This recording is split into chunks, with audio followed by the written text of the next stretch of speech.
वज़ीर आला पंजाब मोहसिन रज़ा नकवी होरां दी हदायत ते सूबाई वज़ीर तालीम पंजाब मंसूर कादर गुजरांवाला तशरीफ लियाए ते कमिश्नर आफिस गुजरांवाला दे विच डिवीजन भर दे काश्तकार नुमाइंदगान दे नाल तफसीली मुलाकात कीती ते उन्हां दे मसाइल भी सुने। इस मौके ते कमिश्नर गुजरांवाला नवीद हैदर शिराजी ते डिवीजन दे तमाम इजला दे डिप्टी कमिश्नर्स भी मौजूद सन। अपने फार्मर्स के भी और आपके भी गोशगुजार करने का मकसद यह है कि हमें इस पे तवज्जो देने की जरूरत है कि हम अपनी यील्ड को कैसे ऊपर लेके जा सकते हैं। एक दूसरा, कैसे हम जान छुड़ा सकते हैं सर हमारी जो स्ट्रेटेजिक डेप्थ है। दूसरे भी हम साथ बैठे हुए हैं, ईरान है, सेंट्रल एशियन स्टेट्स हैं, चाइना है अफगानिस्तान के साथ। तो हम ही क्यों सर, हमें ही क्यों अफगानिस्तान को फीड करना है। एक्चुअली हमसे तो ली जाती है। लास्ट ईयर मैं तो कहूँगा खरीदी नहीं गई, हथियाई गई हमसे 2200 रुपए में। इस साल तैयारियां हो रही हैं, पता नहीं हो चुकी हैं शायद 3000 रुपए में या 3300 रुपए में गंदम की खरीदारी की तैयारियां हो रही हैं। जो अभी हमने सर मंगवाई, हमने इंपोर्ट की फ्रॉम रशिया। मैं वहां पे रहा हूँ रशिया में, तो मेरी तकरीबन नजर भी है इंटरनेशनल जो वीट रेट्स हैं उसके ऊपर। तो वो हमें पाक रुपीज में पड़ रही है तकरीबन कोई 3700 3800 रुपए पर मन। अगर हम सर एक रूसी किसान को 3800 रुपए देने के लिए तैयार हैं तो अपने फार्मर को हम डंडे भी मारते हैं। अभी जब ये होगी, गंदम की फसल तैयार होगी, तो इस पे हमारे जितने भी स्टेट ऑर्गन्स हैं वो हरकत में आएंगे। वो घरों में भी चादर चारदीवारी के तहफ्फुज का भी ख्याल नहीं किया जाएगा। वो घरों के और मुझे लग रहा है कैसे होगा, अल्लाह ना करे। तो हम अपने फार्मर को 3800 देने को, 4000 देने को तैयार नहीं है, लेकिन रूसी फार्मर को हम देते हैं। वी ऑल नो कि सर ये डोरियां कहां से लाई जाती हैं। पहले हम अपनी गंदम सस्ती खरीद के उसको महंगे दामों सेल करते हैं, फरोख्त करते हैं अफगानिस्तान। और मैंने खुद अपना आटा देखा है सेंट्रल एशियन स्टेट्स में, मैंने खुद खाया है सर। और फिर हम बाहर से महंगी गंदम उगाते हैं। एक तो सर हमारा सबसे बड़ा कंसर्न ये है कि आप अपने फार्मर को बिफोर द कल्टीवेशन सीजन, जो रबी सीजन का जब आगाज हो रहा हो, तो वहां पे सपोर्ट प्राइस का अगर गवर्नमेंट ऐलान कर दे। अनफॉर्चुनेटली ऐलान कब किया जाता है सर, जब तकरीबन मोर देन 50% जब गंदम काश्त हो चुकी होती है और सिंध की पहले काश्त हो चुकी होती है, वहां पे इसका ऐलान किया जाता है। उसके बाद फार्मर को कोई इंसेंटिव नजर आए तो वो गंदम की तरफ आ जाएगा। एक तो सर मेरा ये है कि जो इसकी सपोर्ट प्राइस या मुकर्रर की जाए तो उसमें सिर्फ और सिर्फ इंटरनेशनल मार्केट को ही मलूज़े खातर रख लिया जाए कि हम अपने फार्मर को भी वही प्राइस दें जितने में जो जहाँ पे इंटरनेशनल मार्केट खड़ी है। हमारे नजदीक तरीन सिर्फ यूक्रेन या रशिया है, वहाँ पे कंफ्लिक्ट चल रही है। समझ नहीं आ रही कि आने वाले सालों में हम ये फूड सिक्योरिटी को कैसे इसके साथ हम डील करेंगे। एक नुकता सर। दूसरा नुकता सर, आपने बात की our economy is on decline, we were on the brink of bankruptcy। तो सर इसमें फार्मर का तो कसूर नहीं है, ठीक है। अगर बैंक्रप्सी के जिम्मेदारान कुछ और है और उसका बोझ फार्मर पे डाला जाएगा तो ये सरासर जाएगी। अभी हमने देखा कि जो हमारे स्टेट ऑर्गन्स हैं उनके तो कट डाउन नहीं हुए अखराजात जो बोझ डाला गया वो तो फिर फार्मर पे है। और मैं बड़े वसूख के साथ, हमने पढ़ा हुआ था, आज प्रैक्टिकली भी हमें पता है कि हमारी जो बैकबोन है हमारी इकोनॉमी की वो सिर्फ और सिर्फ एग्रीकल्चर है। अगर हमने इसको सर इग्नोर किया, इसको हमने नजरअंदाज किया, यूरोप पाबंदियां लगाने को घूम रहा है और इंडिया उसमें सफारती महाज पे हमारे चावल पे। I was the part of delegation, rep delegation in Azerbaijan. तो हम इंडियन मसनूआत का मुकाबला नहीं कर पा रहे हैं। पहले इंडिया हमारे पीछे पड़ा हुआ है कि हमारे चावल को किसी तरीके एफ्लाटॉक्सिन का या पेस्टिसाइड रेजिड्यू का बहाना बनाकर हमारे चावल के ऊपर उसको बैन किया जाए यूरोपीय यूनियन में। तो हमारे ऊपर अगर इस तरह के सब बोझ और ज्यादा डाल दिया गया, दुश्मन बाहर की भी हैं, उनसे तो शायद खैर हम निमट लेंगे। तो अगर ऊपर हमारे घर के ऊपर ही हमारे ऊपर इतना बोझ डाल दिया गया, कभी फ्यूल एडजस्टमेंट की मद में, कभी अब रिसेंटली जब हमारे फार्मर को जरूरत थी सर यूरिया की, बर वक्त यूरिया की, और यहाँ पे बैठे हुए हैं प्रैक्टिकल जिम्मेदार हैं सारे। अगर हम सिर्फ 10-15 दिन का अगर हम यूरिया अप्लाई नहीं करते अपनी गंदम की फसल को तो उसके ऊपर उसकी जो पैदावार में कमी के जो असरात आते हैं वो हॉरिबल है सर। तो तब तो स्टेट मशीनरी सर हमें एक्टिव नजर नहीं आती। बेबसी और लाचारी की तस्वीर बने हुए होते हैं। लेकिन अब जब ये गंदुम आएगी तो हम सर देखेंगे कि कैसे स्टेट ऑर्गन जो है वो एफिशिएंट होते हैं। हम तो फिर भी सरे हम तस्लीम उसको झुका लेंगे सर। तो इसका सर डिफॉल्ट का तो देखें, वो तो कहीं जो मुल्क बैंकरप्सी पे खड़ा है उसके तो कुछ और है सर। तो मेरी सर रिक्वेस्ट ये होगी, वन लाइनर लास्ट के सर, स्पोर्ट प्राइस जो है उसको कम से कम जो है वो पंजाब गवर्नमेंट से मैं अपने ऑनरेबल डिप्टी कमिश्नर साहब की तवज्जो से और आपके तवज्जो से मैं चाहूंगा कि हमारी आवाज को उन ईवानों तक पहुंचाया जाए जहां पे ये फैसले होते हैं हमारी तकदीरों। ये जो आपने बात की मैं उससे पहले आपके कई बगैर पहले कर चुका था जी। कि इसके ऊपर तो हमारी अपनी भी एक है रिजर्वेशन कि ये कम है। उसमें एक और भी इशू है जिसने आगे चल के और मसले का बायस बनना है।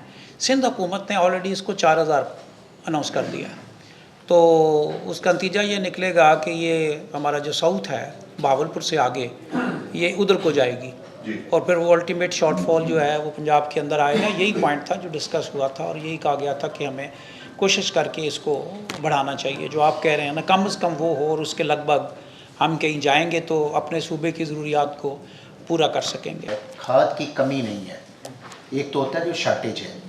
ये मैं बात वो कर रहा हूँ जो मतलब रियल में बात कर रहा हूँ, जो वाकई ग्राउंड रियलिटी है, मैं आपको वो बता रहा हूँ और इस चीज़ को आप भी समझते हैं। एक है शार्टेज नहीं है, इशू प्राइस का है। इस पिछले कह लें आप 1 महीने के दौरान तकरीबन हमने 20 पर्चे दिए हैं और तकरीबन 10 लाख के करीब हमने फ़ाइन किया है।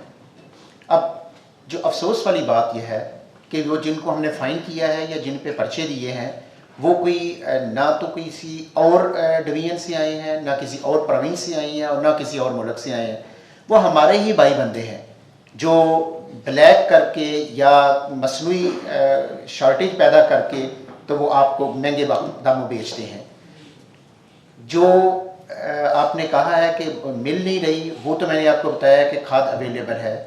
जो गवर्नमेंट इसमें कर रही है वो रोज़ाना की बुनियाद पे हमारा एक ग्रुप है जो CS ने बनाया हुआ है, चीफ सेक्रेटरी साहब ने। रोज़ाना हम हर डिस्ट्रिक्ट की, हर तहसील के, हर गांव में जहां जहां जो खाद डीलर मौजूद हैं, हम हर एक को हम चेक करते हैं और जितना फ़ाइन जितने हम इस्तगासे दे सकते हैं वो देते हैं। और उसका पीछे जो पर्पज़ है, हमारा मकसद है, वो यही है कि वो इस तरह के जो नाजायज़ हथकंडे इस्तेमाल करके जो आपको महंगे दामों बेच रहे हैं वो उनसे बाज आए। तो हमारी तो पूरी कोशिश है अपने लेवल पे गवर्नमेंट की कि हम इसकी अवेलेबिलिटी को इंश्योर करें।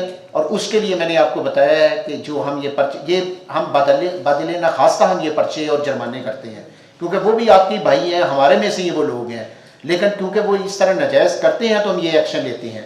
तो अवेलेबिलिटी की वो उस पर कोई नहीं है डाउट कि अवेलेबल नहीं है। लेकिन जो दूसरा है कि वो आपको कीमत मुनासिब मिले, उसके लिए हमारे जो डिस्ट्रिक्ट इंतज़ामिया है with the help of police हम अपनी पूरी कोशिश कर रहे हैं कि कीमत को जो गवर्नमेंट ने मुकर्रर की हुई है 2400 समथिंग से लेके 2500 उसके दरमियान कि उसी में मिले।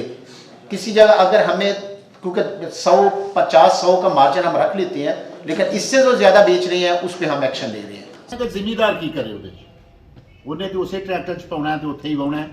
ਕਮ ਸੇ ਕਮ ਇਹਦਾ ਇਹ ਹੋਏ ਜੀ ਕਿ ਜ਼ਿਮੀਦਾਰ ਦਾ ਇੱਕ ਕਾਰਡ ਬਣ ਗਏ, ਰੈਵਨਿਊ ਕੋਲ ਸਾਰਾ ਰਕਬਾ ਮੇਰੀ ਈਵਨ 10 ਕਿੱਲੇ ਪੈ ਗਈ ਹੈ ਤੇ ਉਹ ਪਤਾ ਜੀ ਕਿ 10 ਕਿੱਲਿਆਂ ਦੇ ਵਿੱਚ ਮੈਂ ਮੁੰਜੀ ਲਾਵਾਂਗਾ ਤੇ ਮੈਨੂੰ ਇੰਨਾ ਡੀਜ਼ਲ ਚਾਹੀਦਾ ਇੱਕ ਸੀਜ਼ਨ ਲਈ, ਤੇ ਮੈਨੂੰ ਕਮ ਸੇ ਕਮ ਉਸ ਡੀਜ਼ਲ ਦੇ ਉੱਤੇ ਸਬਸਿਡੀ ਤਾਂ ਮਿਲੇ। ਤੇ ਉਹਦੇ ਬਾਰੇ ਕੋਈ ਮਿਹਰਬਾਨੀ ਕਰਕੇ ਉਹਨਾਂ ਨੂੰ ਦੱਸੋ ਕਿ ਜ਼ਿਮੀਦਾਰ ਨੂੰ ਸਬਸਿਡੀ ਦਿਓ। ਜ਼ਿਮੀਦਾਰ ਅਗਰ 10 ਕਿੱਲਿਆਂ ਦੇ ਵਿੱਚ ਮੁੰਜੀ ਲਾਏਗਾ ਤੇ ਉਹ ਆਪਣੇ ਬੱਚਿਆਂ ਲਈ ਤੇ 5-10 ਮਣ ਰੱਖ ਲਏਗਾ, ਬਾਕੀ ਤੇ ਇਸ ਮੁਲਕ ਲਈ ਹੈ। ਬਦਕਿਸਮਤੀ ਹੈ ਕਿ ਸਾਡੇ ਇਸ ਮੁਲਕ ਨੂੰ ਵੈਸੇ ਹੀ ਤਬਾਹ ਕੀਤਾ। ਜ਼ਿਮੀਦਾਰ ਜਦੋਂ ਤਬਾਹ ਹੁੰਦਾ ਨਾ ਸਰ, ਤੇ ਉਦੋਂ ਸਮਝ ਲਓ ਰੇਹੜੀ ਵਾਲਾ ਜਿਹਨੇ ਜੁੱਤੀਆਂ ਲਾਈਆਂ ਨੇ ਨਾ ਉਹ ਵੀ ਤਬਾਹ ਹੁੰਦਾ। ਉਹਦੇ ਕੋਲ ਕੋਈ ਪੈਸਾ ਜਾਏਗਾ ਤੇ ਉਹ ਵਿਚਾਰਾ ਲੈ ਕੇ ਜਾਏਗਾ ਨਾ। ਤੇ ਸਰ ਮੈਂ ਵੈਸੇ ਮੇਰੀ ਹੁਣ 60 ਸਾਲ ਉਮਰ ਹੈ, ਮੈਂ 71 ਦੀ ਜੰਗ ਦੇ ਵਿੱਚ ਉੱਥੇ ਸੀ, ਜ਼ੀਰੋ ਲਾਈਨ ਦੇ ਉੱਤੇ ਸਾਡਾ ਪਿੰਡ ਹੈ। ਜਦੋਂ 71 ਦੀ ਜੰਗ ਸੀ ਮੈਂ ਫੌਜੀਆਂ ਨੂੰ ਨਾਅਰੇ ਮਾਰਦਿਆਂ ਜਾਂਦਿਆਂ ਵੇਖਿਆ, ਆਪ ਸੁਣਦੇ ਆ ਕਿ ਨੱਚ ਵੱਡਿਆਂ ਸਾਡਿਆਂ ਨੇ ਕਮਾਦ ਕੱਟੇ ਨੇ ਦਾਤਰੀਆਂ ਦੇ ਨਾਲ, ਉਹ ਫੌਜ ਨੂੰ ਮਤਲਬ ਜਿੱਥੇ ਉਹਨਾਂ ਜੋ ਵੀ ਆਖਿਆ ਉਹਨਾਂ ਦੇ ਨਾਲ ਮਤਲਬ ਕੀਤੀ ਹੈ, ਪਾਰਟਿਸਿਪੇਟ ਕੀਤਾ ਹੈ। ਜ਼ਿਮੀਂਦਾਰ ਨੂੰ ਖੁਸ਼ਹਾਲੀ ਨਹੀਂ ਮੈਂ ਵੇਖੀ, ਮੈਂ ਪੈਰੀ ਉਹਦੇ ਜੁੱਤੀ ਨਹੀਂ ਵੇਖੀ। ਹੁਣ IMF ਵਾਲਿਆਂ ਸਾਡੇ ਤੇ ਸਾਰੇ ਪਾਬੰਦੀਆਂ ਲਾਤੀਆਂ, ਸਾਡਾ ਇੱਥੇ ਆਉਣ ਦਾ ਕੀ ਮਕਸਦ ਹੈ? ਮੈਂ ਤਾਂ ਸਮਝਦਾ ਕਿ ਸਭ ਤੋਂ ਪਹਿਲਾਂ ਅਸੀਂ ਦੁਆ ਕਰੀਏ ਕਿ ਅੱਲਾਹ ਪਾਕ ਸਾਨੂੰ ਉਹਨਾਂ ਤੋਂ ਨਿਜਾਤ ਦੇ ਦੇ। ਬਾਕੀ ਆ ਜਿਹੜਾ ਯੂਰੀਆ ਦੀ ਬੋਰੀ ਦਾ ਇੱਕ ਇੱਕ ਬੋਰੀ ਲਈ ਸਾਰਾ ਸਾਰਾ ਦਿਨ ਜ਼ਿਮੀਂਦਾਰ ਜ਼ਲੀਲ ਹੁੰਦਾ। ਅਗਰ ਸਾਡੇ ਨਾਲ ਅਗਰ ਕੋਈ ਕੰਧਾ ਲਾਉਂਦਾ ਤੇ ਉਹ ਸਾਡੇ ਨਾਲ ਮਹਿਕਮਾ ਜ਼ਰਾਤ ਹੈ। ਯਕੀਨ ਕਰੋ ਉਹ ਉੱਥੇ ਬੈਠੇ ਹੁੰਦੇ ਨੇ, ਲਾਈਨ ਲਵਾਉਂਦੇ ਨੇ, ਲਾਈਨ ਲਵਾ ਕੇ ਸਾਰਾ ਦਿਨ ਉੱਥੇ ਹੁੰਦੇ ਨੇ। ਜਿਹੜੇ ਮੋਟੇ ਜ਼ਿਮੀਂਦਾਰ ਨੇ ਉਹਨਾਂ ਨੂੰ ਫੋਨ ਕਰਦੇ ਨੇ ਵੀ ਆਣ ਕੇ ਇਹਨੇ ਚੁੱਕ ਲਓ। ਆਪਣੀ ਮੌਜੂਦਗੀ ਦੇ ਵਿੱਚ ਪਿੱਛੇ ਡਿਪਟੀ ਕਮਿਸ਼ਨਰ ਸਾਹਿਬ ਹੋਣਗੇ, ਕਮਿਸ਼ਨਰ ਸਾਹਿਬ ਹੋਣਗੇ, ਇਹ ਵਿਚਾਰੇ ਸਾਡੇ ਨਾਲ ਜਿਹੜੇ ਉੱਤੇ ਬੈਠੇ ਨੇ ਉਹਨਾਂ ਨੂੰ ਕੋਈ ਹੋਸ਼ ਨਹੀਂ ਕਿ ਸਾਡਾ ਮੁਲਕ ਕਿਸ ਤਰਫ ਜਾ ਰਿਹਾ। ਇਹ ਮੇਰੇ ਕੋਲ ਪੇਟ ਦੇ ਵਿੱਚ ਬੜੀਆਂ ਗੱਲਾਂ ਨੇ ਜਿਹੜੀਆਂ ਡਿਸਕਸ ਕਰਨੇ ਆ ਅਸੀਂ ਵੀ ਕੀ ਕਰੀਏ।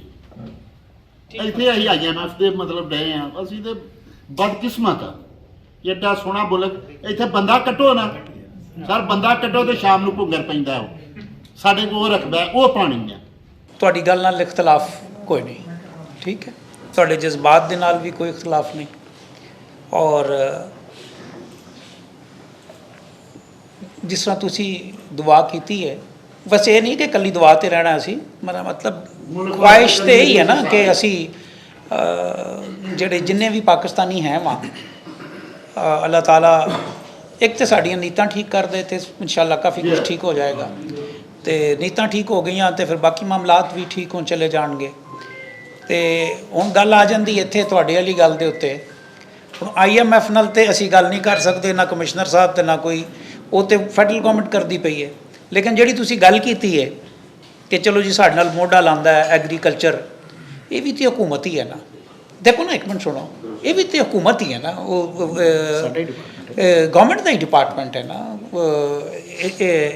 ਇਹ ਜਿਹੜਾ ਤੁਹਾਡੀ ਮਦਦ ਕਰਦਾ, ਵੈਸੇ ਇਮਾਨਦਾਰੀ ਦੀ ਗੱਲ ਜੇ ਮੈਨੂੰ ਬੜੀ ਖੁਸ਼ੀ ਹੋਈ ਤੁਹਾਡੀ ਗੱਲ ਸੁਣ ਕੇ। ਵਰਨਾ ਮੈਂ ਤੁਸੀਂ ਬੜੀ ਅੱਛੀ ਗੱਲ ਕੀਤੀ, ਤੁਸੀਂ ਇਨਸਾਫ ਦੀ ਗੱਲ ਕੀਤੀ।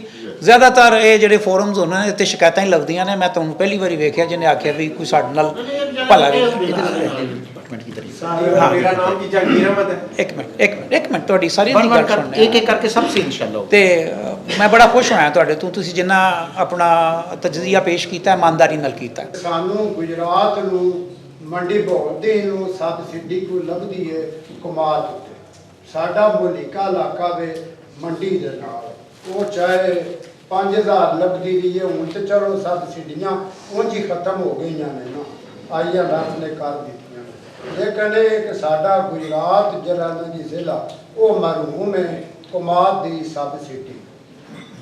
ਤੀਜੀ ਗੱਲ ਸਾਰੇ ਵੇ ਕਿ ਸਾਡੇ ਨਾਲ ਜਿਹੜੀ ਹੈ ਨਾ ਮਿਲ ਮੰਡੀ ਵਾਲੀ ਲੱਗਦੀ, ਉਹਨਾਂ ਦਾ ਸਾਡੇ ਨਾਲ ਤਾਮਨ ਬੜਾ ਹੈ।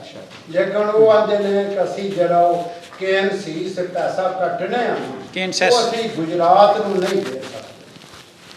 ਹੁਣ ਸਾਨੂੰ ਕੁਝ ਰੋਡ ਚਾਹੀਦੀ ਹੈ ਕਮਾਦ ਖੜਨ ਵਾਸਤੇ ਵੀ ਜਾਂ ਜਿਨ੍ਹਾਂ ਸੇ ਖੜਨ ਵਾਸਤੇ ਵੀ। ਗੁਜਰਾਤ ਵਿੱਚ ਕੰਮ ਬਹੁਤ ਜ਼ਿਆਦਾ ਹੋਏ ਨੇ, ਅਸੀਂ ਸਰਾਹਨੇ ਹਾਂ। ਲੇਕਿਨ ਇਸ ਪੁਆਇੰਟ ਉੱਤੇ ਨਹੀਂ ਹੋਇਆ ਕਿ ਅਸੀਂ ਜਿਨਸ ਜਿਹੜੀ ਹੈ ਇਹ ਆਪਣੀ ਮੰਡੀ ਵਿੱਚ ਪਹੁੰਚਾਈਏ ਜਾਂ ਕਮਾਦ ਜਿਹੜਾ ਉਹ ਮੰਡੀ ਵਿੱਚ ਪਹੁੰਚਾਈਏ। ਉਹ ਸਾਡੀ ਪਲੀਜ਼ ਕੋਈ ਹੈਲਪ ਕਰੋ। ਦੂਜੀ ਗੱਲ ਇਹ ਵੇ ਕਿ ਗੁਜਰਾਤ ਸੇਮ ਦਾ ਦਫ਼ਤਰ ਕੋਈ ਨਹੀਂ, ਉਹ ਹਾਲੀ ਵੀ ਹੈ ਮੰਡੀ ਬਹੁਤ ਦੀ। ਸੇਮ ਸਾਡਾ ਜਿਹੜੀ ਮੂੰਗਵਾਲ ਡਰੇਨ ਹੈ, ਕੋਈ ਜਾ ਕੇ ਮੁਲਾਜ਼ਾ ਕਰ ਲੇ। ਅੱਜ ਬਾਰਿਸ਼ ਹੋ ਜਾਏ ਨਾ, ਅਸੀਂ ਉੱਥੋਂ ਪਾਣੀ ਸਾਡਾ ਪੈਲੀਆਂ ਦਾ ਨਹੀਂ ਨਿਕਲਦਾ। ਫਿਰ ਇਹ ਵੇ ਕਿ ਗੌਰਮੈਂਟ ਪੰਜਾਬ ਨੇ 50 ਰੁਪਏ ਅਸੀਂ ਦੇ ਰਹੇ ਹਾਂ ਫੀ ਕਿੱਲਾ, ਜਿਹੜੇ ਸੇਮ ਦੇ ਨਾਲ ਆ ਉਹ ਟੈਕਸ ਵੀ ਦੇ ਦਿੱਤਾ, ਉਹ ਮਾਲੀਏ ਦੇ ਨਾਲ ਅਲੱਗਾ ਹੁੰਦਾ।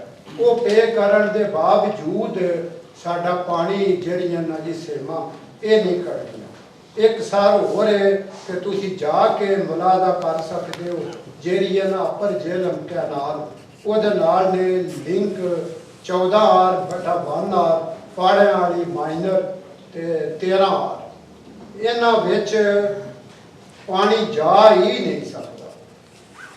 ਇੰਨੀ ਬੂਟੀ ਹੈ ਨਾ ਜਿਹੜੀ ਇਸ ਟਾਈਮ ਉਹ ਬੂਟੀ ਪਈ। ਉਹ ਆਂਦੇ ਨੇ ਬਸ ਸਾਡੇ ਕੋਲ ਮਹਿਕਮਾ ਨਹਿਰ ਵਾਲੇ ਕਿ 2 ਸਾਲ ਹੋ ਗਏ ਨੇ ਸਾਡੇ ਕੋਲ ਫੰਡ ਹੀ ਉਹਦੀ ਸਫਾਈ ਕਰਨ ਵਾਸਤੇ ਜੀ ਪਹਾੜ ਸਫਾਈ ਵਾਸਤੇ ਨਹਿਰ ਦੇ ਵਿੱਚੋਂ ਪਿਛਲੀ ਵਾਰੀ ਨਹਿਰ ਦਾ ਸੀਜ਼ਨ ਆਊਟ ਹੋ ਗਿਆ ਨਾ, ਹਾਲੀ ਵੀ ਜਾ ਕੇ ਕੋ ਵੇਖੇ ਨਾ 14/92 ਪਹਾੜਾਂ ਵਾਲੇ ਮਾਈਂਡਰ ਤੇ ਬੂਟੀ ਜਿਹੜੀ ਹੈ 2-2 ਫੁੱਟ ਖਲੋਤੀ। ਉਹ ਹੁਣ ਤੁਸੀਂ ਅੰਦਾਜ਼ਾ ਆਪ ਲਾ ਸਕਦੇ ਹੋ ਕਿ ਪਾਣੀ ਉਹ ਕਿਵੇਂ ਜ਼ਿਮੀਂਦਾਰਾਂ ਲੱਗਿਆ ਹੋਵੇਗਾ। ਇਸ ਤਰ੍ਹਾਂ ਦੇ ਸਾਡੇ ਕੁਝ ਮਸਾਇਲ ਨੇ, ਉਹ ਜੇ ਤੁਸੀਂ ਜ਼ਾਤੀ ਤਵੱਜੋ ਦੇ ਕੇ ਤੁਹਾਡੇ ਥਰੂ ਹੱਲ ਹੋ ਜਾਣ ਤਾਂ ਅਸੀਂ ਤੁਹਾਨੂੰ ਉਹ ਦੁਆਵਾਂ ਦੇਵਾਂਗੇ। ਮਿਹਰਬਾਨੀ। बड़ी चैनल ਠੀਕ ਹੈ ਜੀ। ਵੈਸੇ ਤੁਸੀਂ ਸਭ ਤੋਂ ਜ਼ਿਆਦਾ ਲੋਕਲਾਈਜ਼ਡ ਜਿਹੜੀ ਹੁੰਦੀ ਨਾ ਮੁਕਾਮੀ ਗੁਫ਼ਤਗੂ ਕੀਤੀ ਹੈ, ਉਹਦਾ ਮੈਂ ਤੁਹਾਨੂੰ ਜਵਾਬ ਦੇਣਾ। ਇਹ ਜਿਹੜਾ ਤੁਹਾਡਾ ਇਹ ਮੁਤਾਲਬਾ ਹੈ ਬੜਾ ਅੱਛਾ ਮੁਤਾਲਬਾ ਹੈ, ਇਹ ਜਿਹੜਾ ਲੋਕਲ ਸੈਸ ਵਾਲਾ ਹੈ।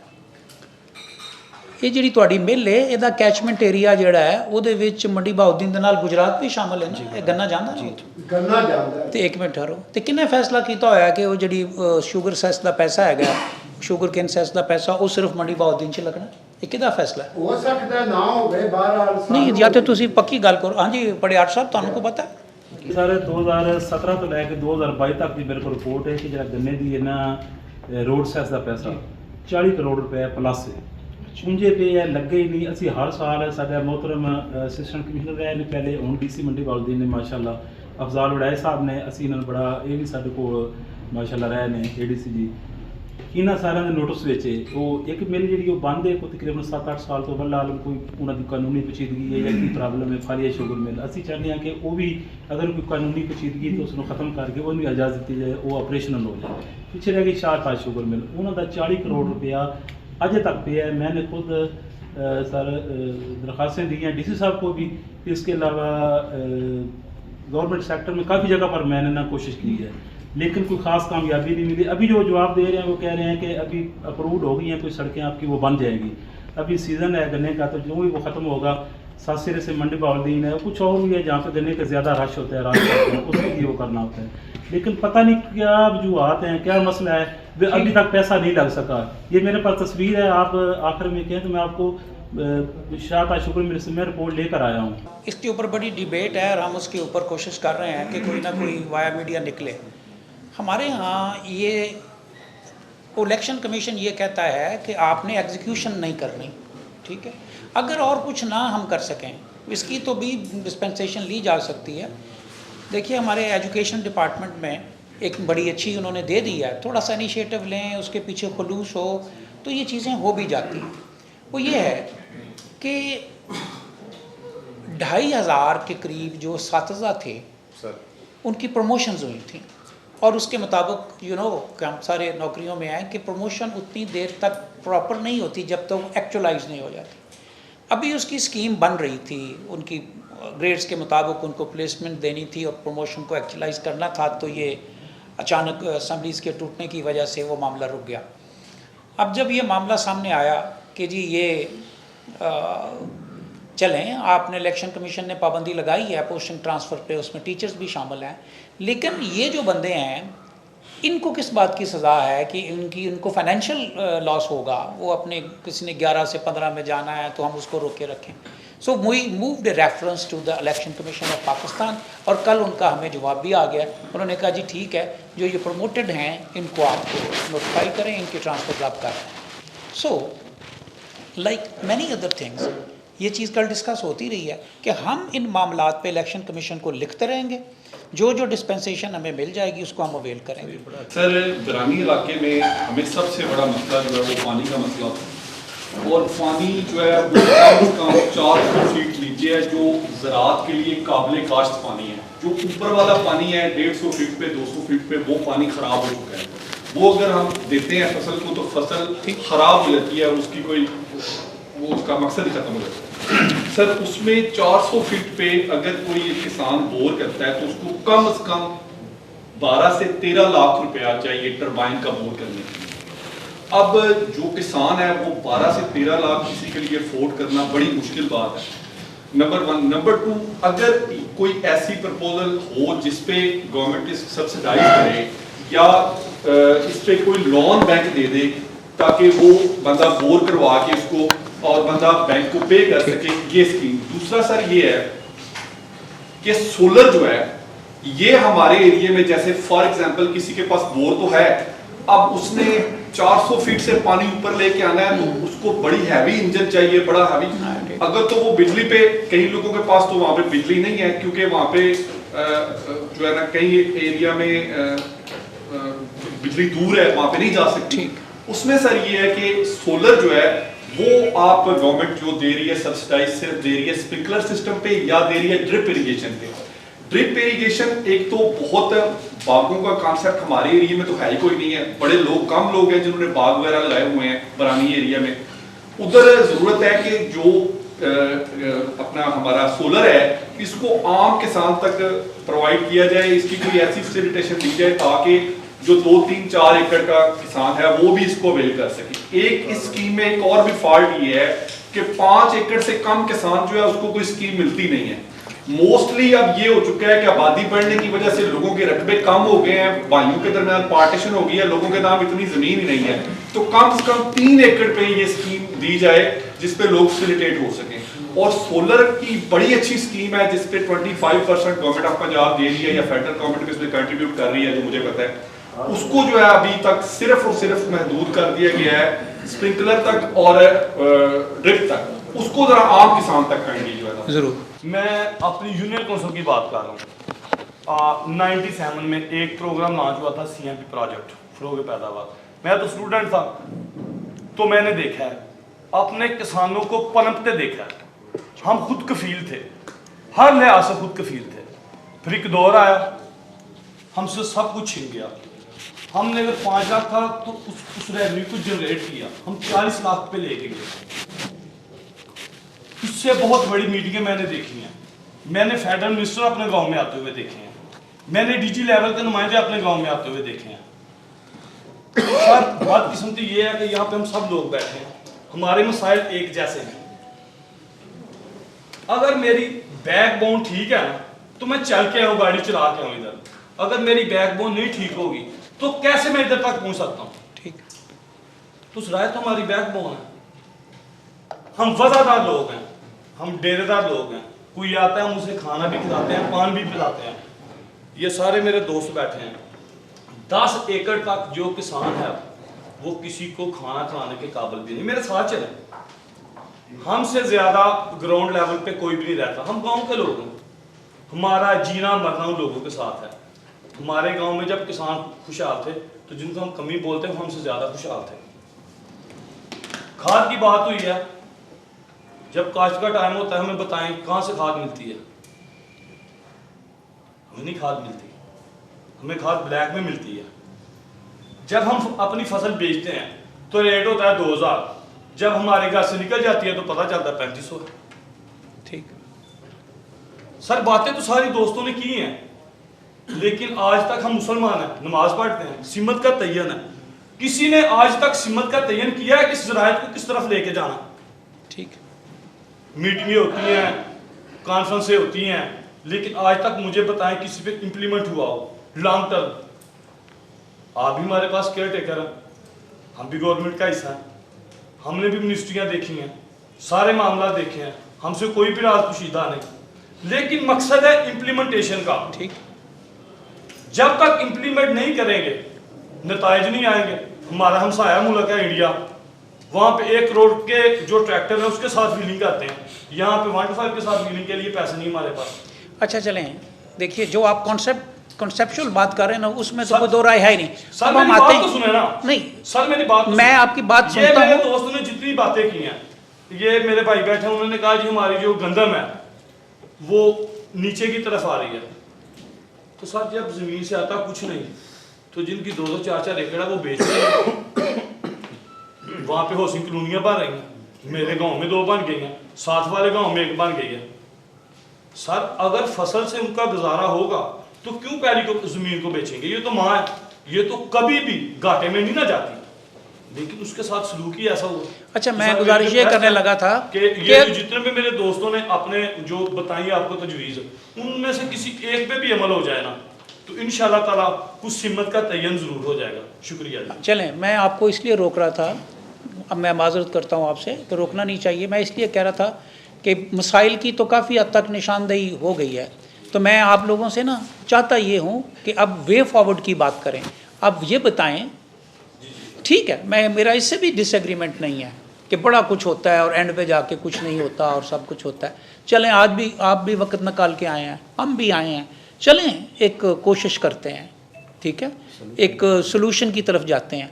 तो वो जो मसाइल हैं वो तो अपनी जगह पे आपने बयान किए। अगर किसी के पास कोई out of the box solution है, कोई वो समझता है कि आप लोग देखें, आपने अभी खुद ही कहा है कि आप बड़े ग्राउंड लेवल पे हैं, तो ग्राउंड लेवल वाले को ग्राउंड रियलिटीज़ का भी पता होता है और वो उसके मुताबिक कोई ना कोई सजेशन भी देता है। तो अब हम जो फर्दर गुफ्तगू करेंगे उसके अंदर इस तरफ आएंगे कि सजेशन क्या है, आपके जहन में क्या है कि हम क्या करें जिससे बेहतरी हो सके, ताकि उसकी रोशनी में ही हम आगे चलेंगे। हमारे पास सर्विंग भाई ना हो, हमारे पास बैच से पैसा ना है तो हम उस पर पैसा लगा नहीं सकते। हमारे मसैल हैं कि इनपुट कास्ट ज्यादा है, इनपुट कास्ट अगर वो अफोर्डेबल हो तो फिर हमें रिटर्न बैक मिलता है। दूसरा ये है कि इंतजामी तौर पे आप सब लोग मौजूद हैं, ये पंप किसी पे चले, हमारा शुगर केन का इलाका है, हमारे ट्रैक्टर जाते हैं, 80 लीटर तेल चाहिए हमें पर डे। वहाँ पे शुगर केन के लिए मंडी बाउद्दीन फारिया, मेरा फारिया से तल्लुक है, सारा एरिया 4 अरब का गन्ना होता है हमारा, मेजर क्रॉप्स है। डीसी साहब मंडी बैठे, एक तो हमारी पेमेंट बड़ी लेट है इस दफा, सच्ची मुच्ची बड़ी लेट है। वो गुजरात वालों ने बिल्कुल सही बात की, एक महीना हो गया, हम अपने बिल बिजली के 18 तारीख को आते हैं, D2 जिसे आप बोल रहे हैं जरी, उसकी सब्सिडाइज खत्म है। सारा कुछ जो कुछ भी कहा जाता है पेपर पे, नेपरा ने गैपको यहाँ पे ही है, ये सब मिले हुए हैं। इन्हें प्रैक्टिकली रिलीफ हमें इलेक्ट्रिसिटी में नहीं है, वो मेजर बात है। 6 माह की हमारी नहर है, सालाना पानी नहीं है। मेजर क्राफ्ट के लिए मेजर डीजल चाहिए, डीजल हमारे पास है नहीं, पंप पेट्रोलों में तेल है, दे क्यों नहीं रहा? ये तो इंतजामी अमूर है, ये तो IMF का तल्लक नहीं ना, इसका तल्लक डायरेक्ट आपके AC साहब से है, SHO से है। एक SHO आता है, सारा गाँव आगे लग जाता है, पंप वाला उसके सामने माफिया मान के बैठा है। देखिए, जिस तरह आपके साथ मोहतरम बैठी है, उन्होंने जो चीज़ें बताई हैं बिल्कुल प्रैक्टिकली बताई हैं, जो हल होने वाली हैं कि हम जो ये फैक्ट्री वाले हैं, जो मिल वाले हैं, ये हमसे शुगर सेस में पैसा लेते हैं, तो हमारी रोड नहीं है, वो बननी चाहिए, जेन्युइन पॉइंट है। खाद नहीं मिल रही, मिलनी चाहिए। ब्लैक में हो रही है, नहीं होनी चाहिए। डीजल अवेलेबल है पंप के पास, वो आपको दे नहीं रहे, मिलना चाहिए।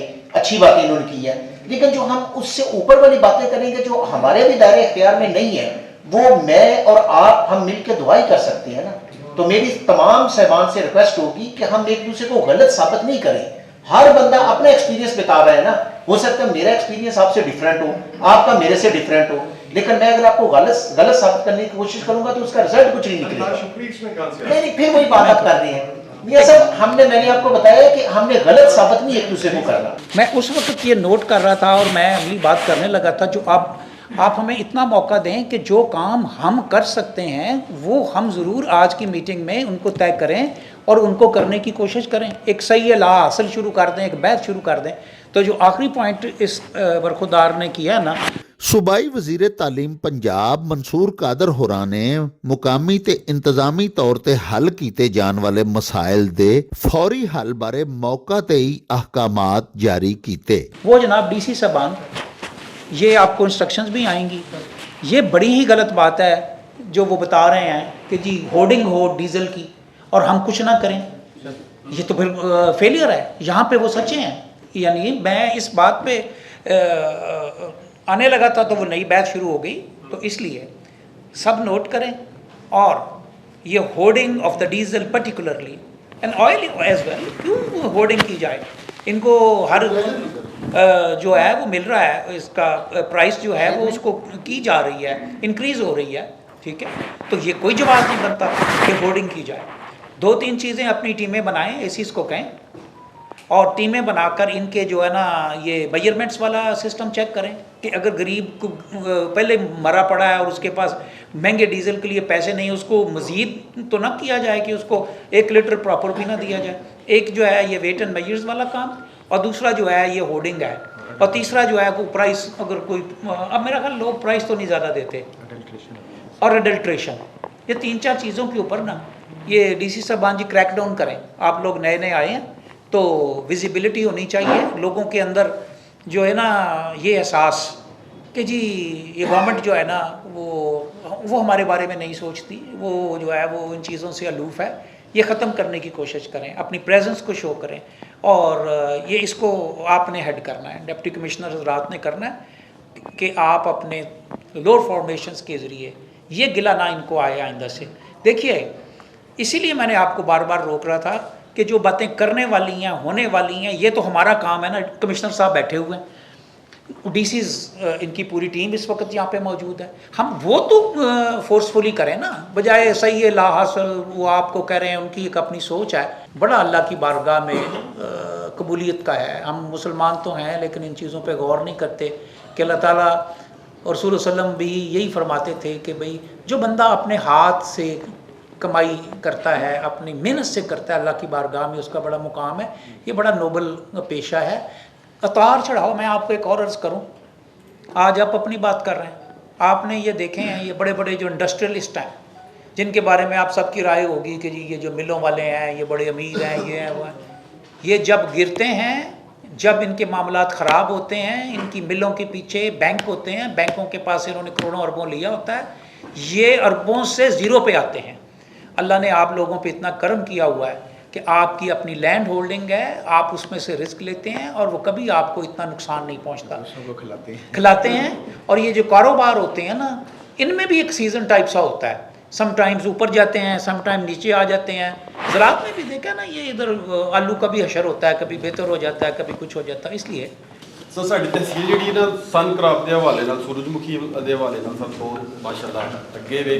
सूबा ਲੈਵਲ ਤੇ ਜਿੰਨੇ ਇਨਾਮ ਮਿਲੇ ਨੇ ਨਾ ਬੰਪਰ ਕਰਾਈਬ ਦੇ ਬੰਪਰ ਕਰਾਪ ਦੇ ਸਾਰੇ ਪਸਰੂਰ ਨੂੰ ਮਿਲੇ ਨੇ। ਸਰ ਉਹਦੇ ਚ ਸੂਰਤ ਹਾਲ ਹੈ ਕਿ ਸਾਡੇ ਕੋਲ 10 ਫਰਵਰੀ ਤੋਂ ਲੈ ਕੇ ਤੇ 25 ਫਰਵਰੀ ਤੱਕ ਟਾਈਮ ਹੈ ਸੂਰਜਮੁਖੀ ਕਾਸ਼ਤ ਕਰਨ ਦਾ। ਸਰ 25 ਫਰਵਰੀ ਤੋਂ ਬਾਅਦ ਜਿਹੜਾ ਕਾਸ਼ਤ ਹੋਏਗਾ ਉਹ ਲੇਟ ਹੋਏਗਾ, ਉਹ ਬਾਰਿਸ਼ਾਂ ਚ ਆਏਗਾ। ਸਰ ਹਜੇ ਤੱਕ ਬੀਜ ਦਾ ਇੱਕ ਪੈਕਟ ਨਹੀਂ ਕੰਪਨੀਆਂ ਨੇ ਮਾਰਕੀਟ 'ਚ ਦਿੱਤਾ, ਬੀਜ ਪਲਾਟ ਕਰਕੇ ਬੈਠੀਆਂ ਹੋਈਆਂ ਨੇ। बीज का रेट पिछले साल 800 रुपया सी, चलो डबल चेंज आता है कि डॉलर महंगा हो गया, डबल 10-12 हज़ार का हो जाएगा, 13 हज़ार का। लेकिन सर कंपनियां 20 हज़ार रुपया रेट दे रही ने, बीज नूं ब्लॉक करके बैठिया हुई ने। मतलब जिमीदार का सर वो देख रही ने कि टाइम सिर ते आए, जिमीदार फिर उत्ते चढ़ जान।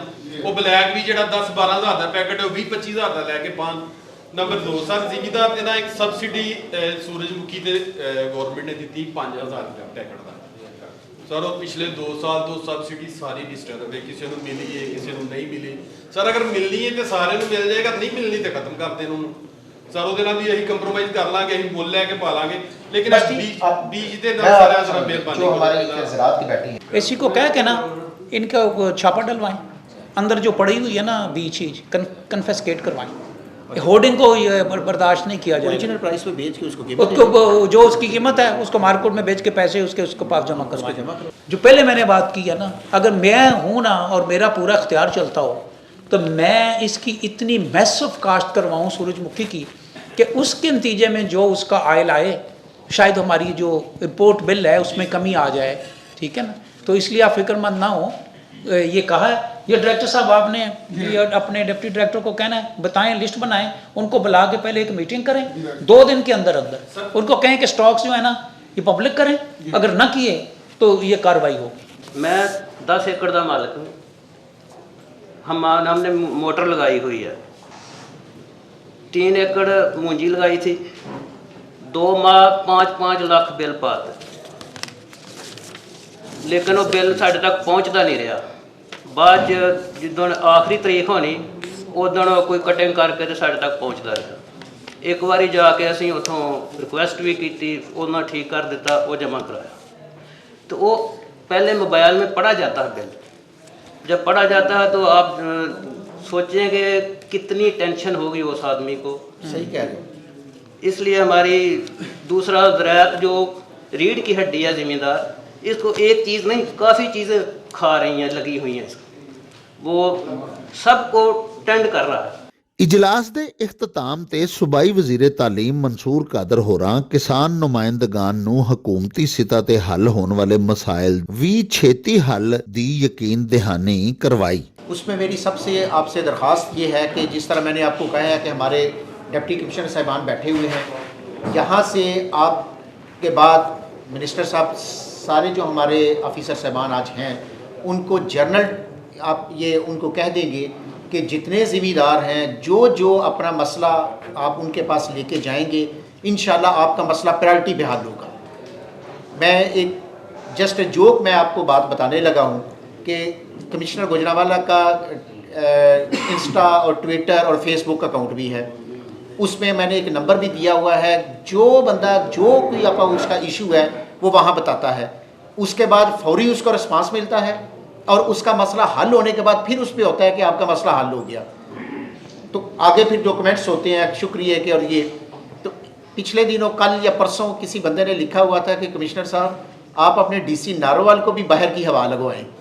तो इंशाल्लाह अब जो हमारे ये डिप्टी कमिश्नर साहबान हैं ये फील्ड में निकलेंगे, तमाम लोगों के मसाइल सुनेंगे, आपके मसले इंशाल्लाह हल होंगे।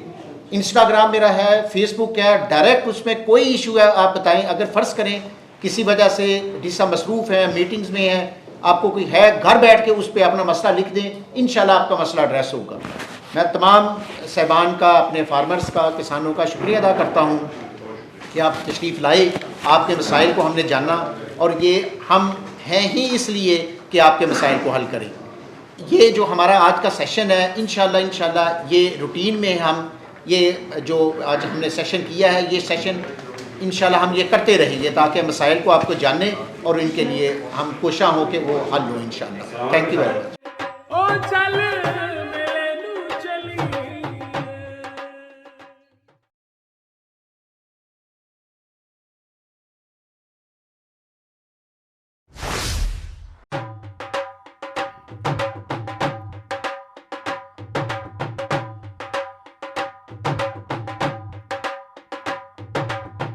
रौनक हो जाऊं छठ में चल मेले नू चलिए, ओ रौनक हो जाऊं छठ में चल मेले नू चलिए, मल्ला कट कुड़ते दे वट में चल मेले नू चलिए, हाय चल